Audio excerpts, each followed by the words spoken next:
अगर ताइवान पर अटैक हुआ तो पीएम तकाइची के बयान के बाद अब जापान चाइना के बीच बड़ा तनाव देखने को मिला है। इस समय जो अपडेट आ रही है वो आपको बताएगी कि कैसे ताइवान के समर्थन में खड़ा हो गया जापान, और पहले से ही अमेरिका तो था ही। बहुत कुछ चल रहा है इस वक्त जियो पॉलिटिक्स में। आइए जानते हैं क्या है पूरा मामला और टोक्यो ने किस तरह की एडवाइजरी जारी की है, किसके समर्थन में, ताइवान के समर्थन में। देखो खबर सामने आ रही है, अगर ताइवान पर अटैक हुआ तो पीएम तकाइची के बयान के बाद जापान चीन के बीच बड़ा तनाव देखने को मिल सकता है। टोक्यो ने जारी की एडवाइजरी।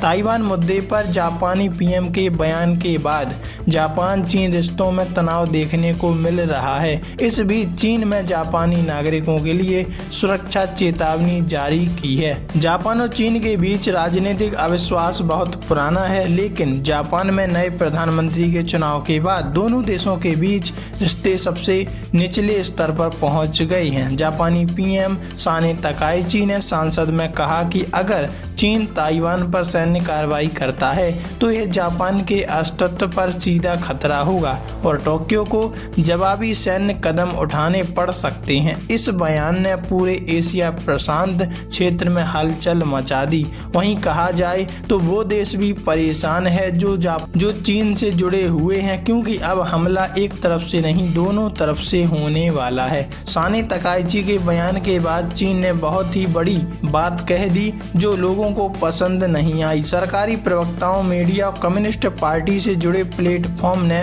जापान के बयान को उत्तेजक और क्षेत्रीय शांति के लिए खतरा बताते हुए आरोप लगाया कि टोक्यो जानबूझकर तनाव बढ़ रहा है। इसके बाद चीन में जापान विरोधी जनभावनाओं तेजी से उभरने लगी। अर्थव्यवस्था को ठप कर सकता है ये युद्ध। ताइवान का भविष्य सेनकाकू और दियाओई द्वीप के साथ साथ अमेरिकी सैन्य मौजूदगी जैसे पुराने मुद्दे पहले से दोनों देशों के बीच राजनीतिक अविश्वास को हवा देते रहे हैं। तकाइची का बयान इन्हीं तनाव के बीच आया और बीजिंग को यह साफ संदेश मिला कि जापान ताइवान पर अपनी स्थिति पहले से ज़्यादा कठोर कर रहा है। जापान के लिए ताइवान का मुद्दा सिर्फ कूटनीतिक विवाद नहीं है।